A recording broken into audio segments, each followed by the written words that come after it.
먼저 정신증 고위험군에 대해서 말씀드리면 제가 가져왔는데 이제 우리 청년들이 겪을 수 있는 정신적 어려움이 이제 여러 가지가 있습니다. 네. 그래서 제가 여기 뭐 여러 가지 쭉 써놨는데 사실 이제 저만 해도 제가 뭐 이제 대학교 다닐 때 생각해 보면은 저도 뭐 괜히 짜증이 나고 뭐 강의도 잘 못 듣겠고 공부도 안 되고 뭐 이런 날이 있었고, 친구들도 보면은 이제 막 맨날 컴퓨터 게임만 하고 이제 막 맨날 술 먹고 막 주사 부리고 이런 친구들이 충분히 있었어요. 근데 이제 제가 오늘 말씀드리고자 하는 거는 이제 그런 것들이 이제 보시면 그냥 일시적으로 지나가는 현상일 수도 있고요. 그러니까 이제 뭐 제가 말씀드렸던 이제 맨날 술 먹었던 친구들, 아니면 뭐 맨날 이제 게임만 하던 친구들 다 이제 뭐 지금 잘 사회생활 잘 하고 있거든요. 그렇게 그냥 일시적인 현상인지, 아니면은 뭔가 이제 큰 문제가 생기기 전에 전조 증상들인지, 이제 그거를 좀 구분할 필요가 있어서 그거에 대해서 좀 말씀드리겠습니다. 그래서 오늘 제가 이제 주제로 가져온 게 정신증 고위험군이라고 말씀을 드렸는데, 정신증 고위험군 아마 이제 되게 생소한 개념이실 것 같아요. 그래서 일단 정신증은 뭔지, 정신증 고위험군은 뭔지 일단 두 가지를 좀 말씀드리겠습니다. 그래서 제가 먼저 일단 예시를 하나 갖고 왔습니다. 이제 제가 보면 여기 색깔을 칠해놨는데, 근데 이제 색깔을 이제 빨간색, 파란색 글씨가 있는데 이거를 좀 주목해 주시면 좋을 것 같아요. 그래서 고3이라서 그럴 수 있고요. 이제 다 이제 어머님 말씀들이 맞는데, 여기 보시면 빨간색 글씨들, 그러니까 이제 이런 거, 예를 들면 친구들이 떠드는데 아니 그냥 뭐 애들 신났네 떠들고 있네 뭐 이렇게 생각할 수는 있는데, 근데 그게 얘네들이 내 험담을 하는 건가 내 뒷담화하는 건가 이런 느낌이 드는 거는 또 좀 다른 얘기예요. 그래서 빨간색으로 있는 거는 좀 이거는 일반적이지 않을 수도 있을 것 같은데 이제 이렇게 조심을 해야 될 것 같은 부분이고요.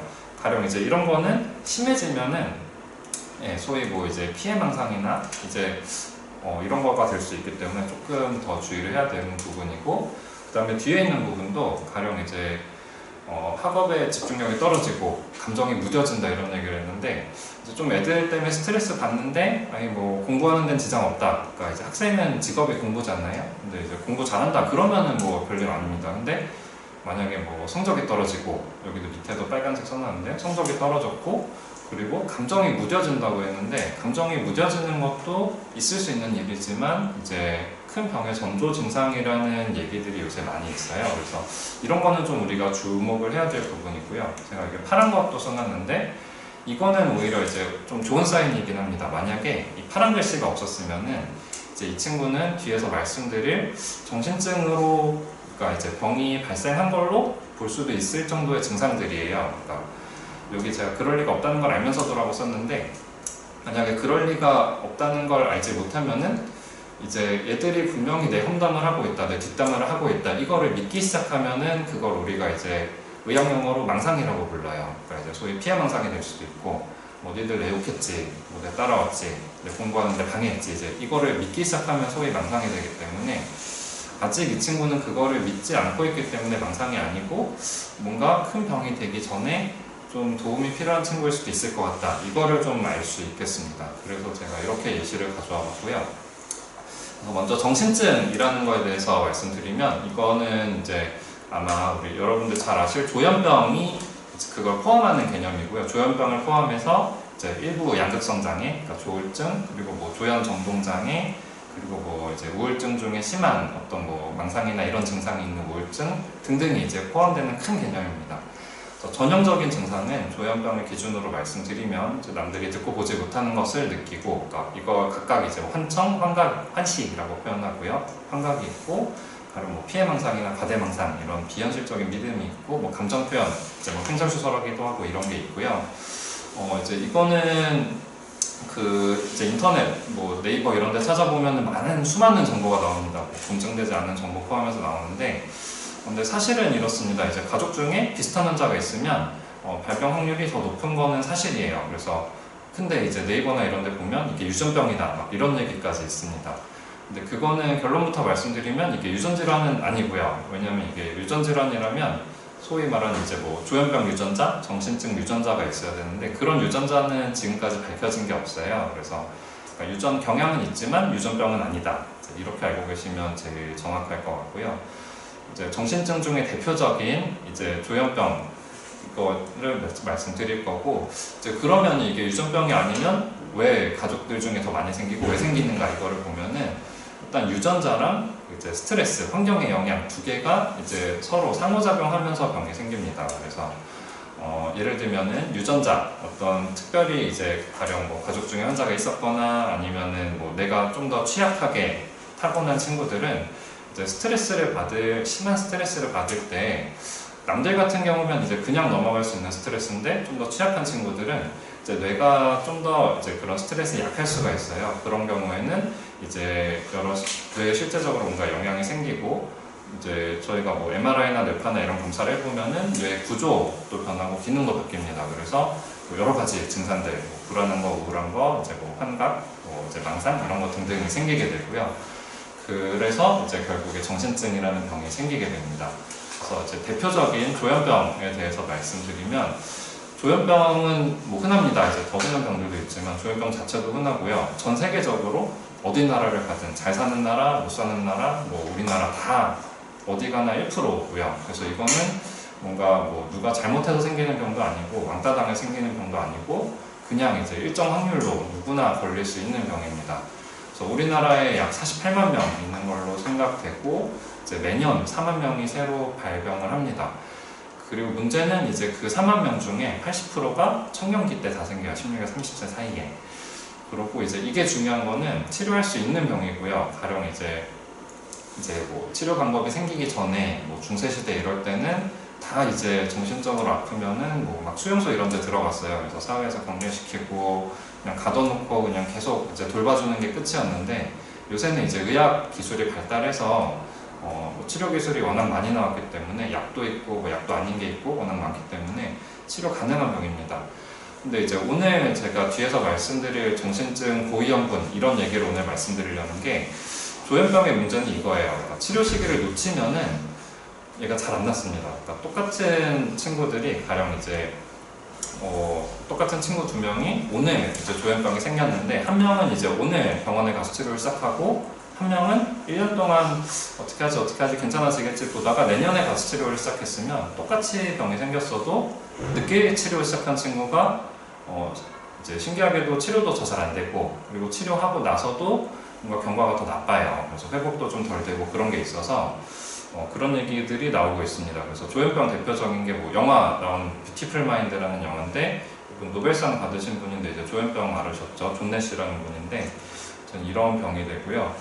그래서 말씀드린 대로 이제 정신증 고위험군, 이 고위험군이라는 게 그런 뭐냐 이거를 말씀드릴 건데, 얘는 이제 우리 일반 정상적인 상태가 있고, 그리고 소위 이제 조현병으로 대표되는 정신증 상태가 있으면 이제 사람들이 그걸 봤어요. 정신증 걸린 사람들이 이제 치료를 늦게 하면은 안 좋다 그랬잖아요. 그러면은 이제 요새 생각을 그렇게 하는 거죠. 그럼 치료를 빨리 했으면은 더 좋겠네? 그렇게 생각하니까 정신증이 이게 병이 생기기 전에, 아프기 전에 알 수 있지 않을까? 그래서 이제 병 걸린 사람들한테 물어봤어요. 이제 아프기 전에, 뭐 입원하기 전에 어땠어요? 물어보면은 뭔가 그 친구들이 공통적으로 얘기하는 상태가 있어요. 그러니까 가령 뭐 한청 들리기 전에, 뭐 망상이 생기기 전에, 진짜 막 짜증, 분노 폭발하기 전에 뭔가 그 애매한 상태가 있는데 그 상태 때 그럼 치료하면 더 좋지 않을까? 해서 이제 나온 개념이 고위험군이라는 얘기입니다.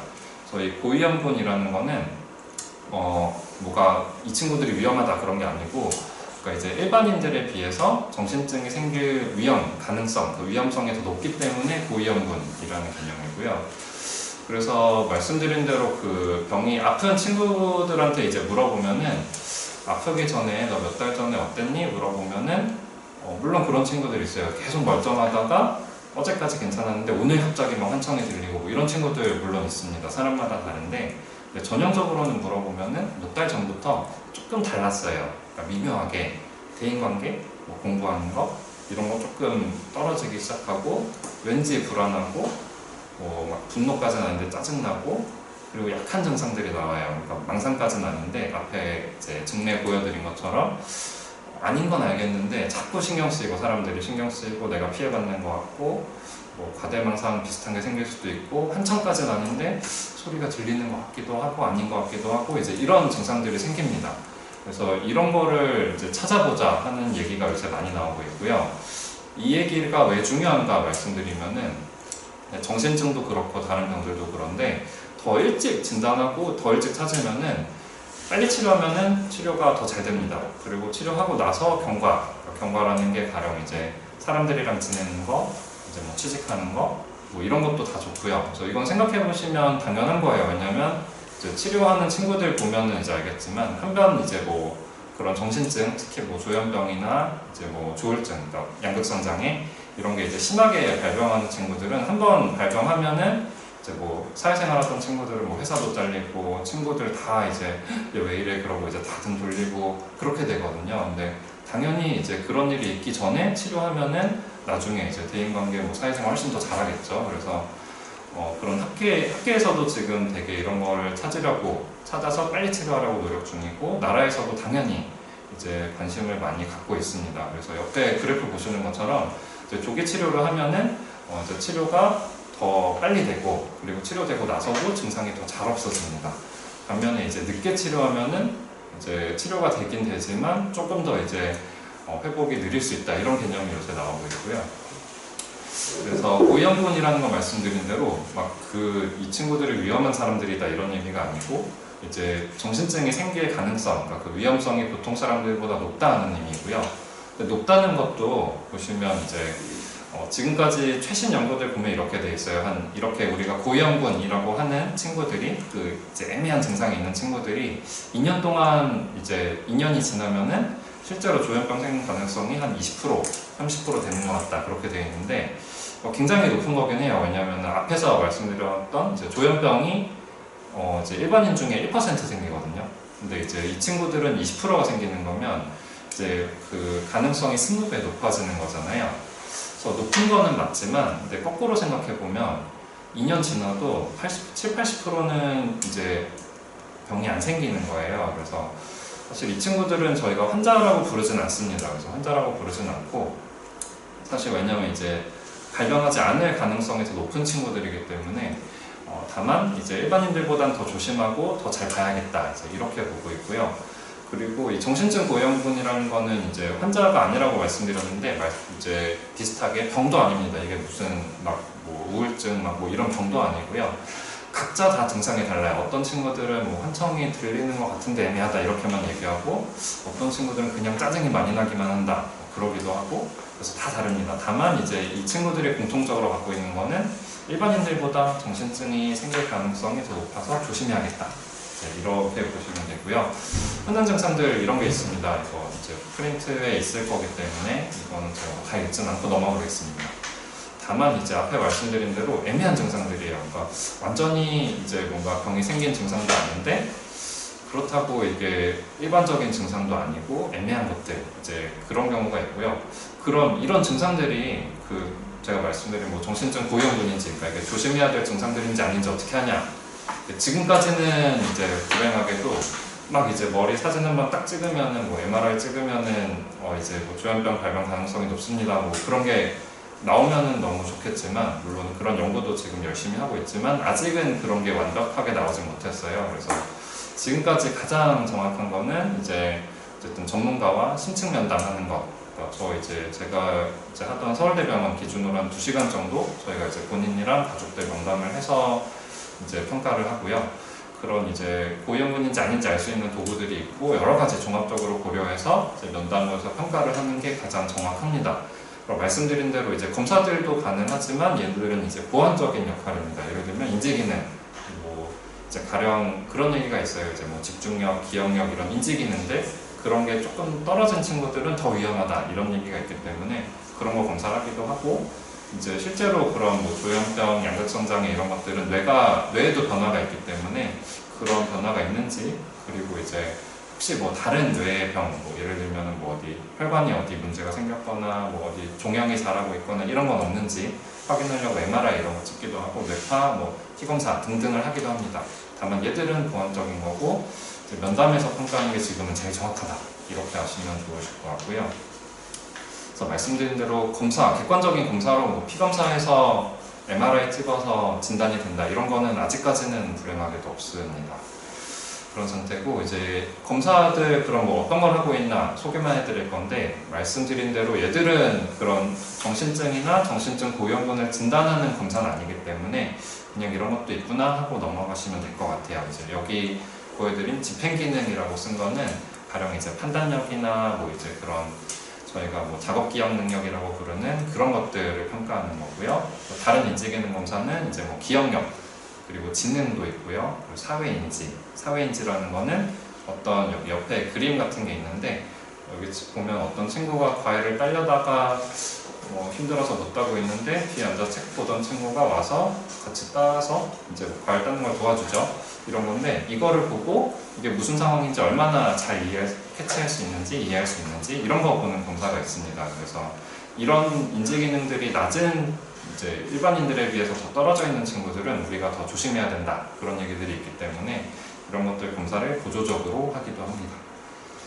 네, 그리고 이제 머리 사진 찍는 거, 뇌영상 검사가 있는데, 이제 사진 찍는 거는 크게 두 종류가 있습니다.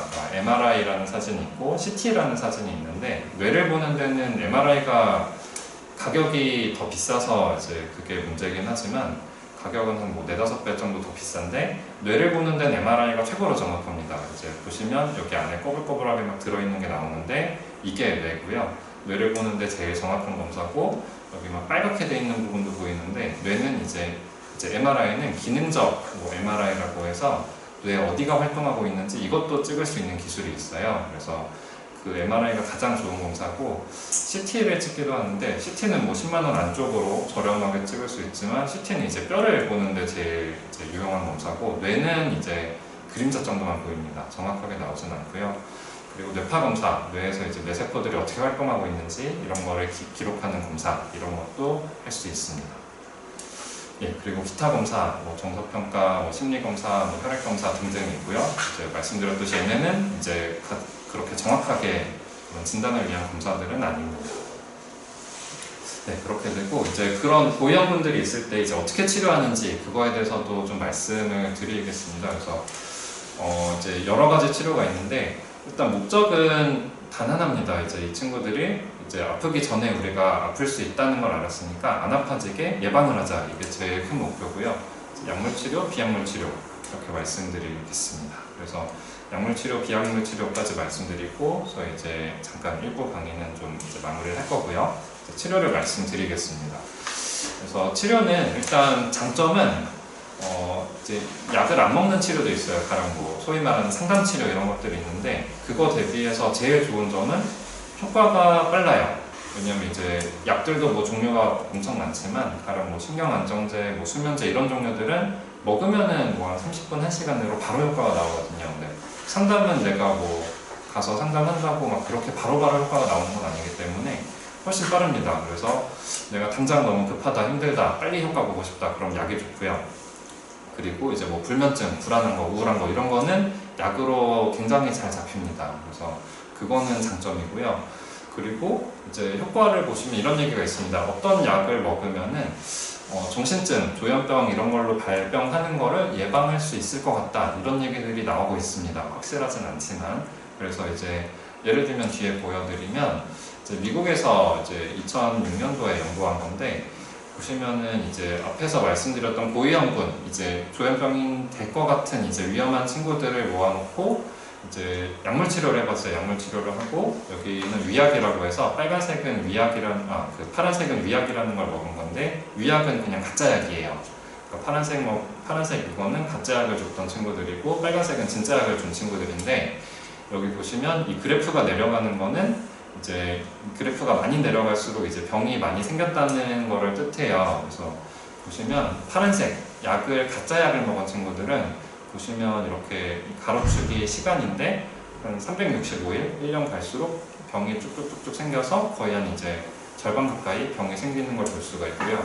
반면에 이제 진짜 약을 먹은 친구들은 한 20% 정도만 병이 생기고, 이제 많이 병이 안 생기는 거를 보고를 했습니다. 그리고 이제 그래서 이제 정신증이 생기는 것도 예방할 수 있다, 그런 가능성을 보여줬고, 그리고 이제 증상 자체도 있거든요. 이 친구들도 병은 아니지만 이 친구들도 잠 못 잘 수도 있고, 불안할 수도 있고, 우울할 수도 있고, 그런 게 있는데, 그런 증상들도 이제 빨간색 약 먹은 분에서 증상이 확 감소하는 거를 봤어요. 그래서 약도 먹으면 도움이 될 수 있겠다, 그런 얘기가 있고요. 그래서 약은 종류가 여러 가지 있습니다. 그래서 가장 앞에서 나왔던 건 항정신병 약물이고요. 그러니까 조현병 치료약인데 그거를 이제 미리 주면은 병이 생기는 걸 막을 수 있을 것 같다, 그런 얘기가 있었고요. 뭐 우울증약, 기분조절제, 그러니까 이제 조울증 치료제, 항불안제, 수면제 등등을 이제 처방하기도 합니다. 그래서 약은 어떻게 작용하냐 하면은 종류마다 다 다르지만 이제 어떤 특정 신경전달 물질이라고 해서 머릿속에 있는 호르몬 그 작용을 조절해줘요. 그래서 균형을 맞춰준다고 저희가 표현했는데, 가령 어떤 호르몬이 너무 많다 그러면 조금 줄여주는 역할을 하고, 호르몬이 뭔가 부족한 게 있다, 뭐 세로토닌이 부족하다 그러면 세로토닌이 좀 더 많아지게 해주는 그런 역할을 해줍니다. 그런 효과를 나타내고, 이제 일반적인 사항이라고 썼는데, 그러면 이렇게 약이 좋을 수 있을 것 같으면 약 다 먹지 왜 안 먹냐, 그렇게 생각할 수 있는데, 사실 약은 이제 사람마다 이게 맞는 약이 다 달라요. 뭐 이제 드시는 걸 보셨던 분들은 아실 수도 있겠지만, 누구는 맞는데 내가 먹으면 안 맞거든요. 그래서 소위 말하는 부작용이 나오기 때문에 뭐 누구나가 먹지는 않고요. 그리고 이제 또 일반적인 사항은 이제 시작하고 나서 증상이 충분히 호전되기까지는 어느 정도 시간 걸립니다. 이건 저희가 보통 내가 나한테 맞는 약을 먹었다면 한두 달 정도 걸려야지 좀 이제 증상이 어느 정도 좋아진다, 이렇게 말씀을 드리고요. 그리고 보통 이제 약 드실 때 이제 그 본인이나 가족분들께서 제일 많이 물어보시는 게 이거 언제까지 먹어야 돼요? 그러니까 유지 기간인데, 이거는 결론부터 말씀드리면 정해진 건 없습니다. 정답은 아무도 모르지만 이제 여기 말씀드릴 수 있는 건 경과에 따라서 달라진다고요. 그래서 예를 들면 어떤 친구는 약을 먹었더니 정말 이제 아프기 전이랑 똑같이 났어요. 학교도 잘 다니고 성적도 너무 좋고 친구들도 너무 많고 뭐 취직도 잘했고 뭐 증상도 하나도 없고 이런 친구들이 있어요. 그런 친구들이랑 이제 가령 치료를 해도 증상이 좋아지긴 했는데 조금 있는 친구들이 있어요. 그러니까 뭐 가령 뭐 어쩌다 스트레스 받으면 한청 들리고, 기분도 막 어떨 때 되게 우울하고 짜증도 많이 내고, 친구들도 있긴 한데 그렇게 많지는 않고, 뭐 잠도 막 늦게 일어나고, 뭐 일상생활 규칙적으로 못하고, 이제 이런 친구들이 있는데, 그 둘을 비교할 때 언제쯤 약을 끊어볼 수 있을까? 이거는 달라집니다. 그래서 그냥 뭐 예를 들면 2년 먹었으면 2년 먹고 2년 지나면 무조건 끊어라, 이제 이렇게 할 수가 없고요. 경과에 따라서 이제 가령 좀 더 좋아진 친구들은 더 빨리 끊는 걸 해보고 그렇게 결정을 합니다. 근데 이제 약을 만약 효과가 있다면, 이제 문제는 끊었을 때 재발 가능성이 있어요. 그러니까 약을 끊으면 약 효과가 없어지는 거기 때문에 재발 위험성이 있어서 어쨌든 이제 의사랑 상의해서 결정하는 게 좋다, 이렇게 말씀드리고 있고요. 그리고 유의할 점은 이제 일반적인 겁니다. 약은 보통 이제 처방전 보면은 뭐 몇 시에 드세요, 막 뭐 식사하고 드세요, 막 이렇게 써있잖아요. 근데 그거를 이제 일반적으로는 이제 하루에 한 번 먹는 약이면은 24시간 간격으로, 그러니까 매일 비슷한 시간에 그렇게 드시는 게 제일 좋고요. 그리고 이제 뭐 밑에는 일반적인 내용이고, 그리고 이제 술 얘기를 많이 하시는데, 가령 이제 저한테도 와서 그러시는 분들 되게 많으세요. 그러니까 이제 술 좀 많이 먹는 친구들의 가족분들은 와서 이제 선생님, 우리 아이가 약 먹으면 이제 술 먹으면 안 된다고 해주세요, 이제 그렇게 얘기를 하는데, 일단 사실을 말씀드리면 이제 모든 약이 술을 같이 먹으면 위험하진 않습니다. 위험하진 않은데, 제가 일부 약물이라고 썼는데, 일부 약물 중에 특히 이제 어떤 뭐 수면제 계통, 아니면 이제 신경안정제, 항불안제 이런 계통은 술이랑 같이 먹으면 걔는 효과가 확 세져요. 그러니까 엄청 졸려집니다. 그래서 뭐 소주를 막 3병 먹던 애가 약 먹다가 괜찮겠지 하고 술을 마셔봤더니 뭐 한 병도 안 먹었는데 뻗었더라고, 이런 친구들이 생겨요. 그래서 그런 건 좀 주의할 필요가 있고요.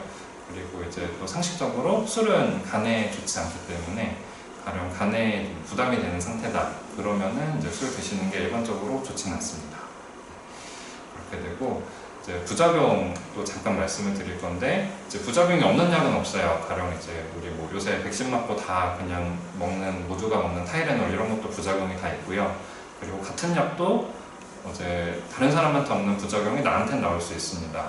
그래서 그거를 이제 어느 정도 염두에 두고 있어야 되고, 또 이제 뭐 본인이나 가족분들이 제일 걱정하시는 것 중에 하나가, 이제 약 먹으면 이거 중독되는 거 아닌가요? 이제 그렇게 물어보시는데, 이것도 일단 대답은 약마다 다릅니다. 그래서 약이라는 게 종류가 많기 때문에 근데 생각해 보시면 보통 이제 본인들은, 그러니까 이제 그 치료를 받으러 오시는 본인들은 보통 약 먹기 싫어하시거든요. 그러니까 약 빨리 끊고 싶어하고, 약 먹기 싫어하고, 아예 뭐 빠뜨려도 아예 그냥 뭐 내일 먹지, 그냥 그러고 마시는데, 생각해 보시면 이게 중독성이 있는 약이면은 약을 먹고 싶어 할 거잖아요. 근데 다 끊고 싶어 하세요. 그래서 일단 중독성이 있진 않고요, 일반적으로. 근데 예외가 있는 게 어떤 아까 말씀드렸던 수면제나 이제 뭐 신경안정제 일부 그런 것들은 이제 중독성이라기보다는 의존성이 생길 수가 있어요. 어떤 거냐면 예를 들면 수면제를 오래 드시는 분들은 그러니까 수면제를 먹다가 끊으면은 잠이 잘 안 오고요. 그리고 심리적인 의존성도 생겨서 왠지 수면제 안 먹고 자면 되게 부담스러워요. 그런 게 생길 수가 있습니다. 이제 물론 이제 노력하면 끊을 수는 있는데 그런 이제 졸린 약들, 신경안정제 이런 계통은 의존성이 생길 수도 있다. 다만 이제 일반적인 치료약물들은 중독성이 없어요. 다들 다 끊고 싶어 하십니다. 오히려 반대 중독성이 있고요. 끊고 싶어 하는데 중독성이 있고, 그리고 부작용이 나타날 수는 있지만 다 대처 가능한 약들, 그러니까 뭐 부작용 없애주는 약도 있고 용량을 줄일 수도 있고, 그래서 대처 방법들이 있기 때문에 충분히 조절할 수 있습니다. 그래서 부작용 나타날 수 있는 증상, 제가 다 읽진 않을 건데 사람마다 이런 게 다 나올 수 있습니다. 근데 이런 것들이 실제로 그냥 뭐 몸이 안 좋아서 그럴 수 있지만 정말 약 때문에 생길 수 있는 거기 때문에 이런 게 있다 그러면은 한번 병원에 상의를 해보시는 것도 추천을 드립니다. 이제 제일 흔한 조현병 약물 기준으로 제일 흔한 거는 일단 여기 두 개가 있고요. 졸린 거랑 살찌는 거. 두 개는 이제 안 생기는 약도 있지만 졸리는 거, 살찌는 거 이런 거는 되게 많이 생기는 분들이 있고, 그리고 부작용인지 모르는 아니면 이제 병원에서 얘기를 잘 안 하시는 게 여기 뭐 성기능 얘기가 있어요. 그러니까 뭐 남자분도 그렇고 여자분도 그렇고 성기능이 좀 떨어진다거나 아니면 성욕이 떨어지는 경우도 있어요. 그래서 그거는 보통 안 물어보면 본인들이 잘 말씀을 안 하시는데 이런 것도 약의 영향을 받을 수 있기 때문에 불편한 게 있으면 물어보고, 그리고 불편하면은 대처를 할 수가 있습니다. 이런 것도 다 부작용이 없는 약들이 있기 때문에 바꿀 수가 있고요. 네, 그래서 여기까지 이제 약 말씀을 드렸고, 그리고 이제 약물 아닌 치료, 약 안 먹는 치료 좀 말씀을 드리고 이제 일부 정리를 좀 하겠습니다. 그래서 약 안 먹는 치료 중에 제가 먼저 갖고 온 게 인지행동 치료라는 건데요. 얘는 소위 상담 치료 중에 한 종류고요. 이제 정신증 고위험군, 그러니까 이제 아플 가능성이 좀 높은 친구들에 대해서도 인지행동 치료가 되게 좋다 이렇게 되어 있는데, 얘는 이제 어떤 치료라는 거냐면 이제 증상이랑 그로 인한 이제 혼란과 고통이 있으면 그거를 내가 어떻게 다룰 것인지, 어떻게 생각할 것인지, 좀 어떻게 행동하면은 그런 증상들이 좀 낮을 것인지 그거를 다룰 수가 있습니다. 그래서 내가 힘든 생각을 하고 있으면 좀 다른 생각을 해볼 수 없을까? 그리고 내가 나한테 좀 안 좋은 행동이 있으면 좀 다른 행동 해볼 수 없을까? 이런 거를 찾아보는 치료가 되고요. 그래서 가령 이제 저희 서울대병원에서는 이제 이거 교보문고 뭐 이런 서점 가면 파는 책입니다. 그래서 이런 치료 프로그램 가지고 이제 치료를 합니다. 뭐 이런 순서대로 치료가 진행이 되고요. 그래서 이런 꼭 약을 먹어야 되는 게 아니고 나는 약 먹기 싫은데 다른 치료 해보고 싶어요. 그럼 할 수 있는 치료들도 있고, 이제 이런 거 연구하는 걸 보면은 약 먹은 거랑 이제 이런 인지행동 치료하는 거랑 효과가 거의 비슷하다. 그러니까 약 안 먹고 이런 인지행동 치료 열심히 해도 비슷하게 치료 효과가 난다 이렇게 되어 있습니다. 네, 그렇고 장점은 일단 제일 좋은 거는 이제 뭐 먹는 게 아니기 때문에 부작용이 거의 없습니다. 그러니까 하다 보면 이제 이제 머리를 써서 머리가 아플 수는 있지만 부작용이 거의 없고요. 그리고 약 먹기 싫다 아니면 뭐 약을 먹을 수 없다. 가령 뭐 이제 소위 임산부다 뭐 이런 경우에는 이제 좋은 대안이 되고요. 그리고 이제 약이랑 효과가 비슷하다고 말씀드렸는데 약 먹으면서 이 치료도 하면 더 좋다고 되어 있습니다. 그래서 약만 먹는 것보다 인지치료도 같이 하면 더 좋다 이렇게 되어 있고요. 그리고 약 먹을 정도가 아닌데 증상이 되게 약한데 그러면은 또 더 좋습니다. 그렇게 되고요.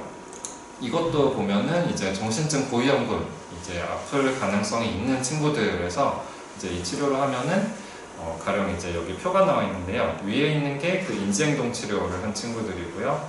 밑에 있는 게 그냥 추적 관찰만 한 친구들인데, 보시면은 정신증이 인지행동 치료하면 6%에서밖에 안 생겼고, 그리고 그냥 이제 그런 치료 안 하고 그냥 기다리면은 22%에서 이제 병이 생긴 걸 볼 수가 있습니다. 그러니까 인지행동 치료하면은 거의 절반 이상 예방이 되는 거죠. 그래서 이런 효과가 지금까지 알려져 있습니다. 네, 그렇게 되고 그 다음에 이제 질병 교육을 선언하는데요. 이거는 사실 이제 치료라고 하기 어려울 수도 있는데 그냥 이제 병에 대해서 교육을 해드리는 것도 이제 효과가 있어요. 왜냐면 이제 그 병 자체랑 이걸 내가 어떻게 치료해야 되는 건가 그거를 이해하면은 그 병에 대한 편견이랑 어떤 낙인 이런 거를 줄이는 데 도움이 되고 나중에도 이제 치료 과정에서 재발도 줄이고 나중에 장기적으로 더 잘 지내는데 도움이 됩니다.